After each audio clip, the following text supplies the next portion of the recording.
They laughed at my daughter's ADHD presentation at school, until the keynote speaker cited her work. I never thought that what others saw as my daughter's problem would become her greatest strength. My name is Sarah, I'm 38 years old, and I'm the mother of Emma, a brilliant 14-year-old girl with ADHD who taught me that being different isn't a limitation. It's a superpower. But before I tell you how she silenced an entire auditorium of skeptics, if you believe that our differences make us stronger and that every child deserves to be understood, please hit that like button and subscribe to this channel for more inspiring stories about neurodivergent individuals who are changing the world. It all started 3 months ago when Emma's high school announced their annual science fair. Unlike previous years, this one would be special. It was going to be held at the city's convention center, with real scientists, researchers, and even a Nobel Prize winner as the keynote speaker. The theme was innovation through different perspectives, and students were encouraged to present projects that challenged conventional thinking. Emma came home that day with her eyes sparkling with excitement, something I hadn't seen in months. You see, school had been particularly difficult for her lately. Her ADHD meant she often struggled to sit still during long lectures. Her mind would wander during traditional teaching methods, and she had a tendency to interrupt teachers with questions that seemed off-topic, but were actually incredibly insightful. Unfortunately, most of her teachers didn't see it that way. "Mom," she said, bouncing into the kitchen where I was preparing dinner, "I want to do a project about how ADHD brains work differently and why that's actually amazing." Her enthusiasm was infectious, but I felt that familiar knot in my stomach. I had watched Emma's confidence slowly erode over the years as teachers labeled her disruptive, unfocused, and difficult to manage. Mrs. Henderson, her homeroom teacher, had already made it clear that she believed Emma's ADHD was just an excuse for poor behavior. "In my day, we called it lack of discipline," she had told me during our last parent-teacher conference. "These children just need more structure and consequences." I had tried to explain that ADHD is a neurological condition, not a character flaw, but Mrs. Henderson had dismissed my concerns with a wave of her hand. The next few weeks were a whirlwind of research and preparation. Emma dove into her project with the hyperfocus that many people with ADHD experience. When something truly captures their interest, they can work on it for hours without distraction. She researched the latest neuroscience studies about ADHD, interviewed local psychologists and psychiatrists, and even created her own surveys to understand how ADHD affected her classmates. What amazed me most was how she connected seemingly unrelated concepts. Her mind would jump from discussing dopamine receptors to explaining how famous inventors like Thomas Edison and entrepreneurs like Richard Branson had ADHD traits. She saw patterns and connections that others missed, and her presentation began to take shape as something truly unique. However, not everyone was supportive of Emma's project choice. During a practice presentation in front of her science class, several students snickered when she mentioned that ADHD could be seen as an advantage in certain situations. "Yeah, right," muttered Jake, one of the popular kids. "Having ADHD just means you can't pay attention and you're always getting in trouble." Mrs. Henderson's reaction was even worse. "Emma, dear, while I appreciate your enthusiasm, perhaps you should consider a more traditional science project. Something about plants or chemistry might be more appropriate for someone with your challenges." The way she said challenges made it sound like a dirty word, and I watched Emma's shoulders slump slightly. But Emma didn't give up. If anything, the skepticism fueled her determination. She began incorporating more personal elements into her presentation, sharing stories about how her ADHD brain helped her notice details others missed, how her hyperactivity translated into boundless energy for projects she cared about, and how her inability to focus was actually an ability to focus intensely on things that mattered to her. The night before the science fair, Emma was in her room making final adjustments to her presentation. I found her surrounded by colorful charts, brain scans, and index cards covered in her enthusiastic handwriting. "Mom," she said, looking up at me with those bright, determined eyes, "what if nobody understands? What if they just see me as the weird ADHD kid who can't sit still?" I sat down on her bed and pulled her close. "Emma, you have spent months researching, interviewing experts, and creating something that could help other kids understand themselves better. Whether they understand it or not doesn't change the value of what you've created. You're not just the ADHD kid. You're a researcher, a scientist, and an advocate. The morning of the science fair arrived with typical chaos. Emma had forgotten to pack her presentation materials twice, couldn't find her lucky bracelet, and was bouncing off the walls with nervous energy. But I could see the excitement underneath the anxiety. She had poured her heart into this project, and despite the doubts of her teachers and classmates, she believed in what she had created. The convention center was buzzing with activity. Hundreds of students had set up their displays, and the air was filled with the excited chatter of young minds sharing their discoveries. Emma's booth was in the middle section, surrounded by traditional projects about volcano eruptions, plant growth, and chemical reactions.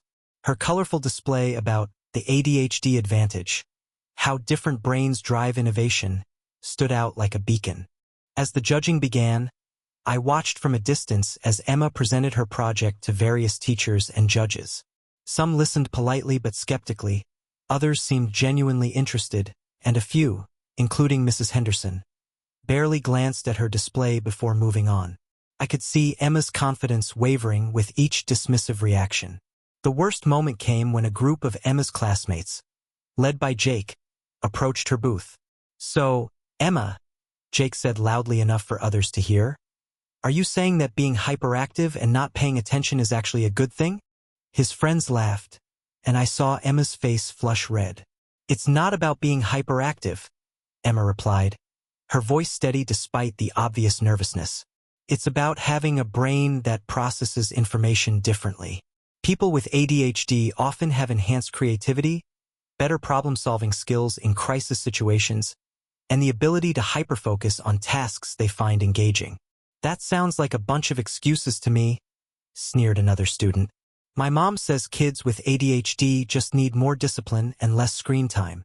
I started to move toward Emma's booth, but she caught my eye and shook her head slightly.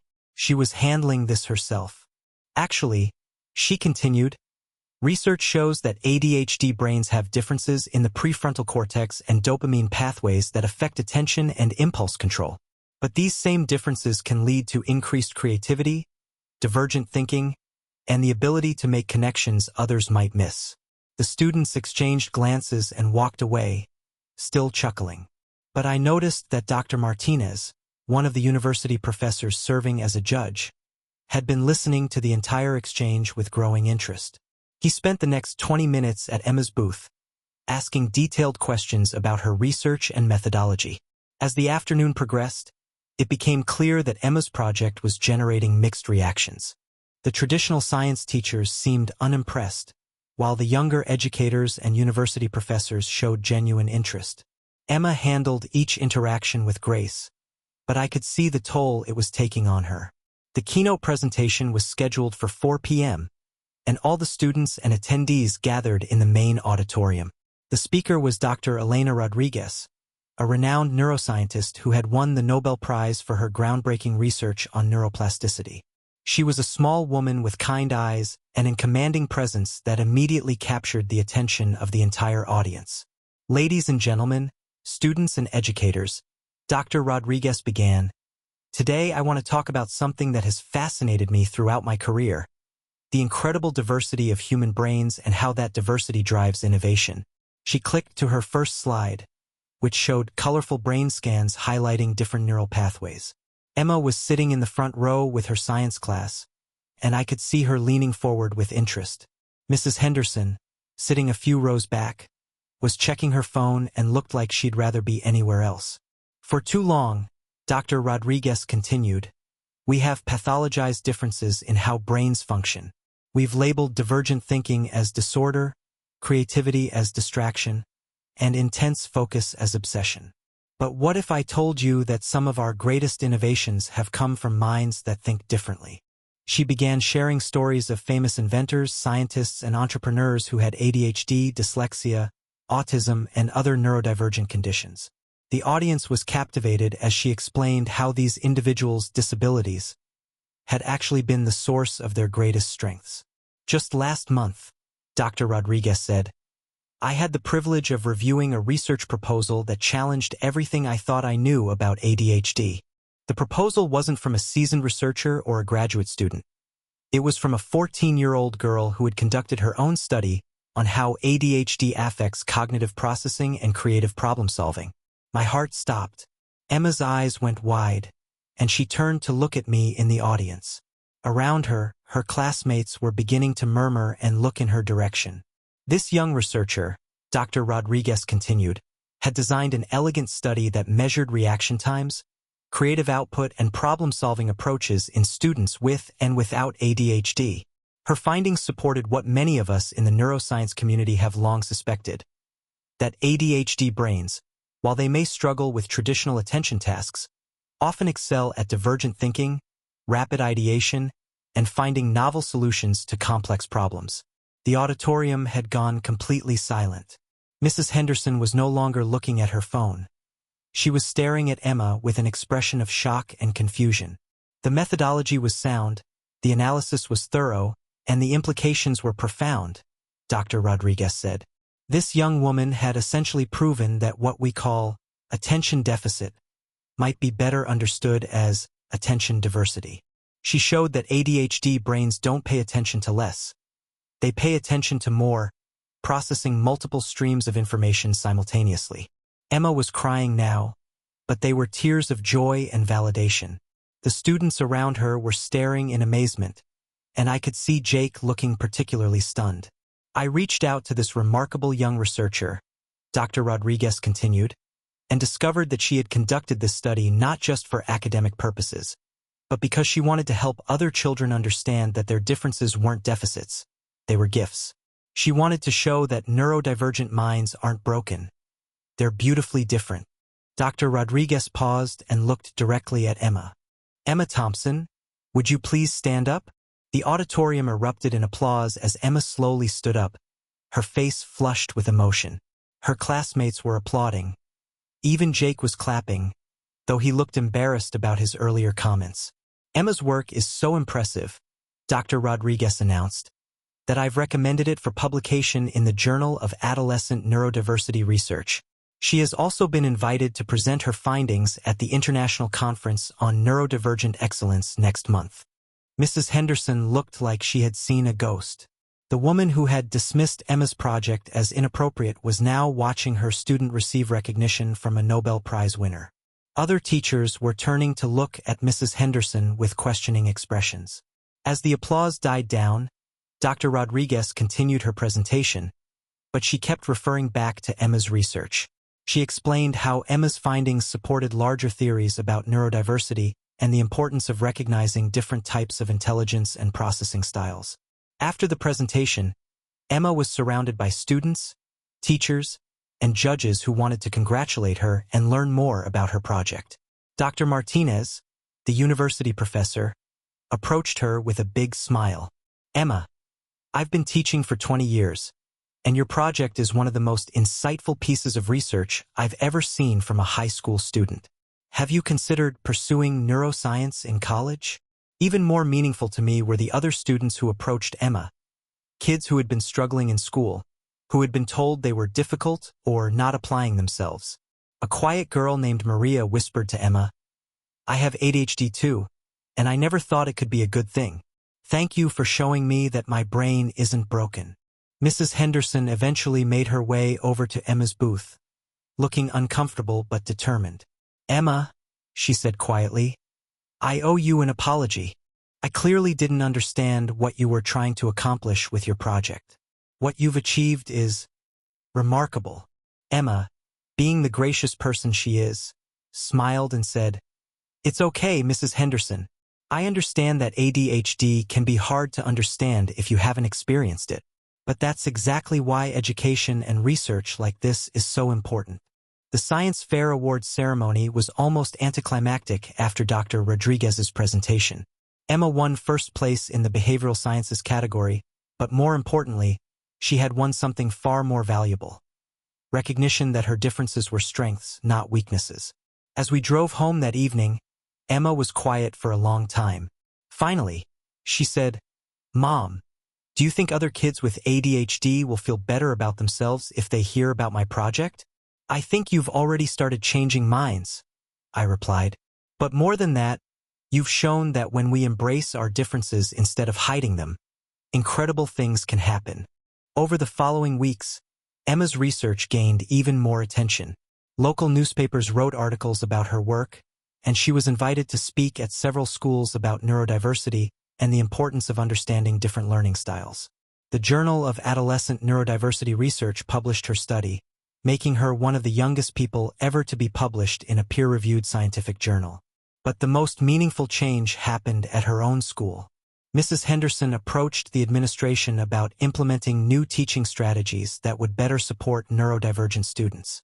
She attended workshops on ADHD and other learning differences, and she began incorporating movement breaks, visual learning aids, and flexible seating options into her classroom. Jake, the student who had initially mocked Emma's project, surprised everyone by asking if he could interview her for the school newspaper. His article, titled "The Classmate Who Taught Me That Different Doesn't Mean Deficient," became one of the most read pieces in the school's history. Emma's confidence transformed completely. She began tutoring other students with ADHD, helping them understand their own learning styles and develop strategies for success. She started a neurodiversity club at school, which became one of the most popular student organizations.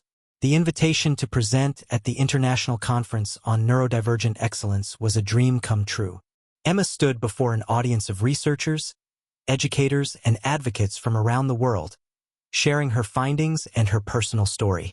She talked about the importance of seeing neurodivergence as a natural variation in human cognition rather than a disorder to be fixed. "My ADHD doesn't make me less capable," she told the audience. "It makes me differently capable. My brain processes information in ways that allow me to see patterns others might miss, to make connections between seemingly unrelated concepts, and to approach problems from unique angles. These aren't deficits, they're advantages." The standing ovation that followed her presentation was thunderous. But what moved me most was seeing Emma's face. Confident, proud, and radiating the kind of self-acceptance that had taken her years to achieve. Dr. Rodriguez, who had become a mentor to Emma, approached us after the presentation. "Emma," she said, "I want to offer you a summer internship in my lab. You've shown that age is no barrier to making meaningful contributions to science. I think you have the potential to change how we understand neurodivergence."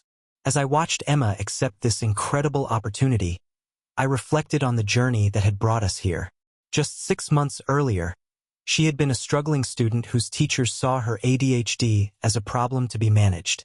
Now, she was a published researcher whose work was influencing how educators and scientists thought about neurodiversity. Emma's story isn't just about one remarkable teenager. It's about the importance of recognizing that our differences are our strengths. Her ADHD, which had once been seen as a limitation, had become the foundation for groundbreaking research and meaningful change. The science fair that had started as a source of anxiety had become the launching pad for Emma's advocacy work. She continued to research, publish, and speak about neurodiversity throughout high school. She received multiple scholarship offers from prestigious universities, all eager to support her continued research into how different brains process information. But perhaps most importantly, Emma had learned to see herself not as a student with a disorder, but as a young scientist with a unique perspective. Her ADHD wasn't something to be cured or hidden. It was an integral part of who she was and how she contributed to the world. Today, Emma is studying neuroscience at a top university, working on research that could revolutionize how we understand and support neurodivergent individuals. She continues to advocate for education reform, pushing for teaching methods that recognize and celebrate different learning styles. The teachers who once saw her as problematic now use her story as an example of why we need to look beyond traditional definitions of intelligence and success. Mrs. Henderson, who had initially dismissed Emma's project, became one of her strongest advocates and implemented school-wide changes to better support neurodivergent students. Emma's journey taught me that when we stop trying to fit square pegs into round holes and instead celebrate the unique shapes of every child's mind, amazing things happen. Her ADHD, which society had labeled as a deficit, became the source of her greatest achievements. The laughter and skepticism that had greeted her initial presentation had been replaced by respect, admiration, and most importantly, understanding. Emma had proven that being different isn't a weakness. It's a superpower that can change the world.